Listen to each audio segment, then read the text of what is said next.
आमची जमीन चालली आहे, जाऊ देत. आमच्या नोकऱ्या चालल्या, जाऊ देत. शेतकरी आत्महत्या करतोय, करू देत. आमच्याकडे खूप माणसं आहेत. लोकल मधनं चेंगराचेंगरी करत रस्ते कुठे प्लॅटफॉर्म वरती पडला, आतमध्ये रुळावरती पडला, मेला, काही नाही. एक एवढीशी बातमी येते, मेला, चुकचुक करणार, सोडून दे. काहीतरी जा दे युरोपला. ज्यांनी पहिलं महायुद्ध पाहिलं, ज्यांनी दुसरं महायुद्ध पाहिलं, ज्यांचा प्रत्येक घरामधला एक माणूस मेलेला आहे, प्रत्येक घरामधला एक माणूस मेलेला आहे, त्यांना माणसांची किंमत माहितीये. आम्हाला माणसाची किंमतच माहित नाहीये. आम्हाला स्वातंत्र्य फुकटात मिळालं आणि आम्हाला स्वातंत्र्य फुकटात मिळालं, त्याच्यामुळे आम्हाला लोकशाहीची किंमतच नाहीये. लोकशाहीची किंमत नाहीये, त्याच्यामुळे आम्हाला निवडणुकीची किंमत नाहीये.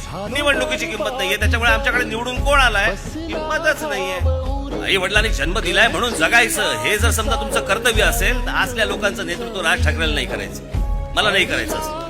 तुमच्या जर संताप नसेल, तुमच्या जर आग नसेल, काय उपयोग आहे त्याचा? कशाला महाराष्ट्राचे नागरिक म्हणायचं आम्ही? ज्याला आज आम्ही देश म्हणतोय, त्या देश, त्याला ती भूमी, त्याला त्या देश नावाची काही संकल्पनाच नव्हती. त्या संपूर्ण भूमीवरती 125 वर्ष ज्या मराठा साम्राज्याने राज्य केलं, तो हा महाराष्ट्र हातावर हात ठेवून बसलाय. आणि आम्ही फक्त वर्तमानपत्रांमधल्या बातम्या वाचायच्या, टेलिव्हिजन चॅनलवरच्या बातम्या वाचायच्या. केवढं का वाईट झालं, केवढं रे वाईट झालं, एवढंच फक्त आम्ही बोलायचं आणि सोडून द्यायचं.